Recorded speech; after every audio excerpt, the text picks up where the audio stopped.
Hope you all are doing well.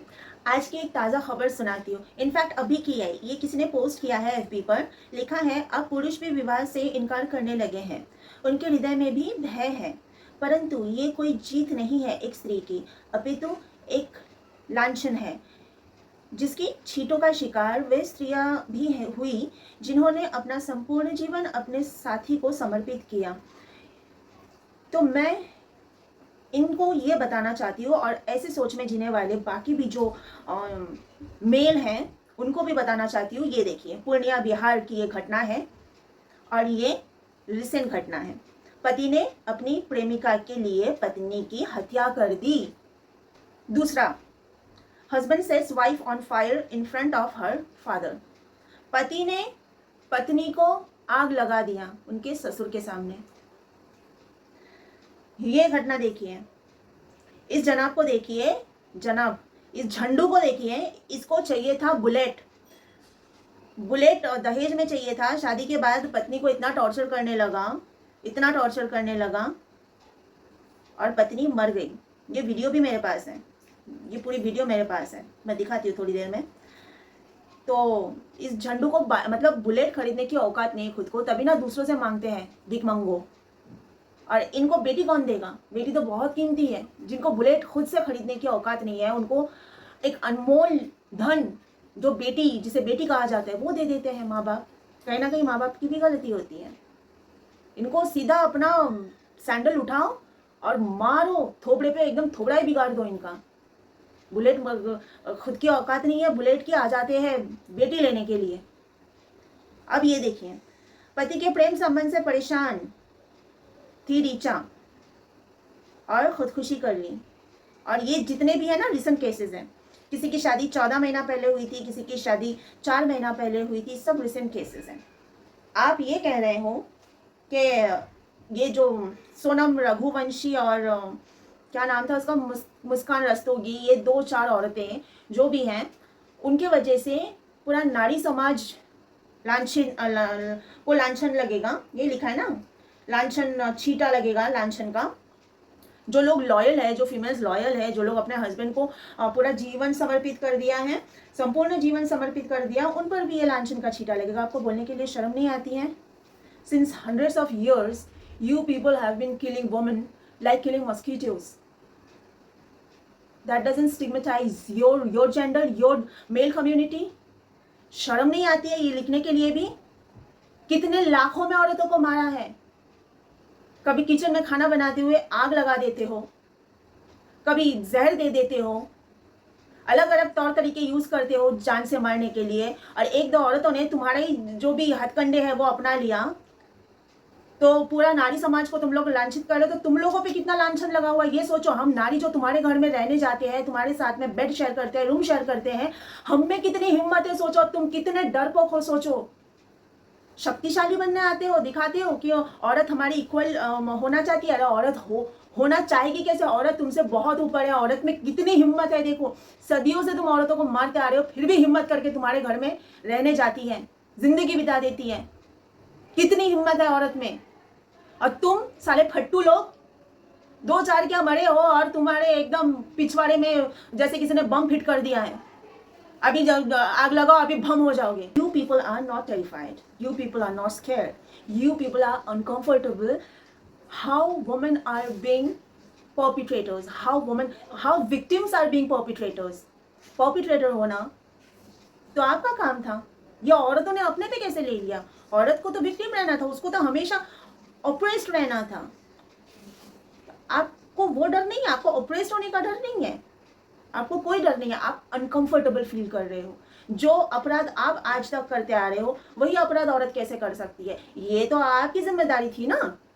आपकी जिम्मेदारी औरत ने अपने कंधे पे कैसे ले लिया? ये अनकंफर्टेबल आप फील कर रहे हो। आपको कोई डर नहीं है, कोई भयभीत नहीं हो। अब देखो, शादी के सिर्फ 2 महीने के बाद पति ने पत्नी की हत्या कर दी। पति ने, वजह क्या थी बताया आप सबको? बुलेट चाहिए था उसको ससुराल से, जबकि इतने धूमधाम से बाप ने शादी करवाई थी। कुछ 20 लाख रुपए शादी में खर्चा किया था, दहेज में भी बहुत सारी चीजें दी थी, पैसा भी दिया था। अब देख लीजिए, वीडियो देखिए। दोस्तों, अपने मोबाइल स्क्रीन पर जिस मासूम लड़की को आप देख रहे हैं, इस लड़की की हत्या शादी के मात्र 2 महीना के बाद ही कर दी जाती है, वो भी इसके पति के द्वारा, क्योंकि इसके पिताजी दहेज में बुलेट गाड़ी नहीं दे पाते। दोस्तों, बगल में जिस शख्स को देख रहे हैं, 2 माह पूर्व इनकी बेटी की शादी हुई थी और काफी धूमधाम से अपनी बेटी की शादी किए थे। 10 लाख रुपया सोना चांदी और सारा सामान दिए थे और करीब 20 लाख रुपया अपनी बेटी की शादी में खर्च किए थे। लेकिन दोस्तों, मात्र एक बुलेट गाड़ी का नहीं देना इनकी बेटी को और इनको महंगा पड़ गया। जिस तरह 2-4 लड़कों के साथ हादसा होने के बाद में ये लोग दिखा रहे कि ये लोग बहुत डरे हुए हैं, उस हिसाब से तो लड़कियों के माँ बाप अगर डर गए होते बेटियों की हत्या होने के बाद, तो शादी जैसी चीज बहुत साल पहले बंद हो चुकी होती।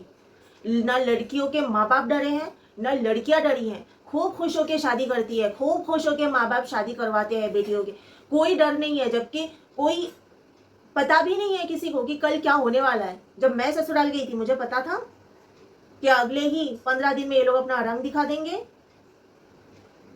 तो लड़कियों में हिम्मत इतनी होती है कि एक रिस्क को, मतलब एक जुआ है, हार जीत पता चला कि हम जिंदगी से ही हारना पड़े ससुराल जाने के बाद।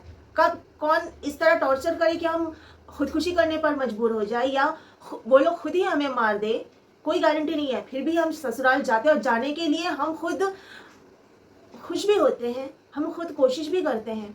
सच बताऊं, मुझे लगता था कि हमारा देश बहुत आगे बढ़ चुका है, हमारी कंट्री ना बहुत हम डेवलप कर चुके हैं, बहुत ज़्यादा हम आगे बढ़ चुके हैं, सिविलाइज्ड हो चुके हैं। आज भी समाज में ये सब हो रहा है ना, मुझे नहीं पता था। मैं आज जो देख रही हूँ, ये सारी न्यूज़ मेरे सामने आ रहा है ना, मैं हैरान हो रही हूँ। इतना सब कुछ तो टीवी न्यूज़ चैनल्स पर नहीं दिखाते, कभी 1-2 दिखा दिया तो दिया। ये सब जो न्यूज़ है ना, ये ऑनलाइन आ रहा है और झूठ तो है नहीं, सामने दिखाया जा रहा है। इनके घरों में जाके ये रिपोर्टर्स बात कर रहे हैं। जितना देख रही हूँ उतना मैं शॉक्ड हूँ कि आज भी हमारा देश इतना पिछड़ा हुआ है कि चंद चीजों के लिए एक कीमती जान को वो लोग खत्म कर देते हैं। कितने नीचे गिरे हुए हैं लोग और कितना गिरेंगे। इनको शर्म नहीं आती है, लोग आईने में खुद को फेस कैसे कर लेते हैं। इनका जमीर नहीं है क्या? मैं ये सोच सोच के हैरान हो जाती हूँ। इनफैक्ट जो मेरे साथ मेरे ससुराल में हुआ ना, वो भी मेरे खानदान में किसी लड़की के साथ नहीं हुआ है। मेरे खानदान में मेरे से पहले सबकी शादी हो चुकी है। मेरे जो कजन्स हैं, मेरे खानदान में जो भी बहनें हैं, सबकी शादी हो चुकी है। सबका घर बहुत अच्छे से बसा बसाया हुआ है।